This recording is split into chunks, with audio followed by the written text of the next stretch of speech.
اعوذ باللہ من الشیطان الرجیم بسم اللہ الرحمن الرحیم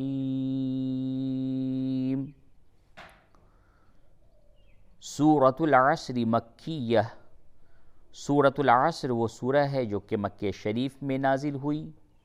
اس سورت کے اندر 3 آیات اور 1 رکوع ہے۔ دوستو، آج میں پڑھانے جا رہا ہوں سورۃ العصر۔ سورۃ العصر کو تجوید کے ساتھ کس طریقے سے پڑھتے ہیں، چلیے یہ پڑھنا سیکھتے ہیں۔ تجوید کے ساتھ سورۃ العصر پڑھنے کے لیے آپ اس ویڈیو کو آخر تک دیکھیں۔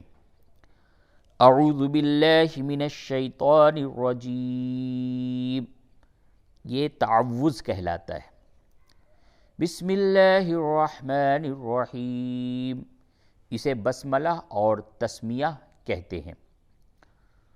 آیت نمبر 1، والعصر، والعصر راز ری، والعصری، لیکن جب آپ اس جگہ پہ وقف کریں گے تو والعصر اس را کو آپ پڑ کر کے پڑھیں گے۔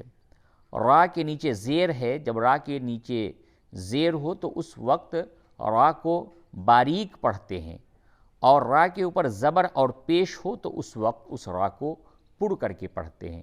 لیکن اس را کے اوپر زیر ہے، اس کے باوجود بھی جب آپ یہاں پہ وقف کر رہے ہیں تو اس را کو پڑ کر کے پڑھتے ہیں۔ اس کی وجہ یہ ہے کہ را موقوفہ، یعنی وہ را جس را کے اوپر ساکن کیا جائے، جب وہ را موقوفہ ساکن ہو جائے تو اس وقت اس کے ما قبل حرف کو دیکھتے ہیں۔ تو اس جگہ پہ جب آپ نے را سے ما قبل یعنی را سے پہلے والے حرف کو دیکھا تو وہ بھی ساکن ہے، تو جب رائے موقوفہ یعنی رائے ساکنہ سے ما قبل والے حرف کے اوپر بھی ساکن ہو تو پھر تیسرے حرف کو یعنی ما قبل سے ما قبل کو دیکھتے ہیں۔ پھر آپ نے اس سے ما قبل کے دیکھا تو یہ عین ہے اور عین کے اوپر زبر ہے، تو اب رائے موقوفہ سے ما قبل والے حرف کے اوپر اگر زبر اور پیش ہو تو اس صورت میں بھی را کو پڑ کر کے پڑھتے ہیں۔ تو اس جگہ پہ آپ اس را کو پڑ کر کے حالت وقف میں پڑھیں گے، اور اگر آپ حالت وصل میں پڑھتے ہیں یعنی آیت نمبر 1 اور 2 کو ملا کر کے پڑھتے ہیں تو اس وقت اس را کو آپ باریک پڑھیں گے۔ دونوں مثال یوں پڑھی جائیں گی۔ پہلے را کے پڑ کی مثال والعصر، والعصر، یہ حالت وقف میں را پڑ ہوگی، اور اگر آپ ملا کے پڑھتے تو یوں پڑھیں گے والعصر ان الانسان لفی خسر الا الذین آمنوا۔ تو اس طرح آپ نے والعصر کی را کو سمجھ لیا کہ حالت وقف میں یہ را پڑھی جائے گی، اور حالت وصل یعنی آیت نمبر 1 اور 2 کو ملا کے جب آپ پڑھتے ہیں تو اس وقت یہ را باریک پڑھی جائے گی۔ آیت نمبر 2، سب سے پہلے نون مشدد ہے، اور نون جب بھی مشدد ہو، نون مشدد اس نون کو کہتے ہیں جس نون کے اوپر تشدید ہو۔ تو نون مشدد یا میم مشدد قرآن شریف میں جس جگہ پہ بھی آوے تو اس وقت غنہ ہوگا۔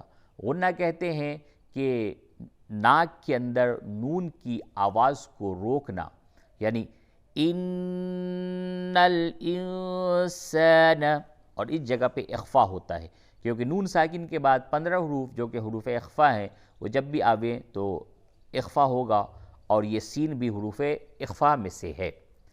ان الانسان لفی خسر، لفی خسر پہ وقف کرنا یہ بہتر نہیں ہے، کیونکہ معنوی اعتبار سے اس جگہ پہ قباحت پائی جاتی ہے، اس وجہ سے آپ الا الذین آمنوا پہ وقف کریں۔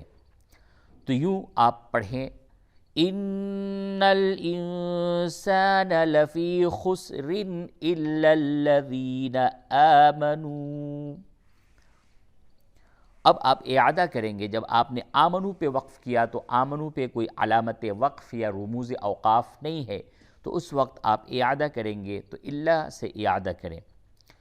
إلا الذين آمنوا وعملوا الصالحات وتواصوا بالحق وتواصوا بالصبر. وتواصوا بالحق پہ آپ نے وقف کیا، اس جگہ پہ آپ وقف کر سکتے ہیں. وتواصوا بالصبر، صبر، یہ صبر کے اوپر بھی جب آپ وقف کریں گے تو چونکہ را کے نیچے زیر ہے، را باریک پڑھی جاتی، لیکن چونکہ را موقوفہ ہے، را کو آپ نے ساکن کر دیا، تو اب اس صورت میں آپ ما قبل کو دیکھیں گے، لیکن ما قبل بھی ساکن ہے تو پھر آپ اس سے ما قبل کے ما قبل کو دیکھیں تو صاد کے اوپر زبر ہے، تو اس صورت میں آپ اس را کو پر کریں گے حالت وقف میں. وَتَوَاصَوْا بِالصَّبْرِ، پوری صورت کو پڑھیں. وَالْعَصْرِ إِنَّ الْإِنسَانَ لَفِي خُسْرٍ إِلَّا الَّذِينَ آمَنُوا وَعَمِلُوا الصَّالِحَاتِ وَتَوَاصَوْا بِالْحَقِّ وَتَوَاصَوْا بِالصَّبْرِ. صدق اللہ العظیم.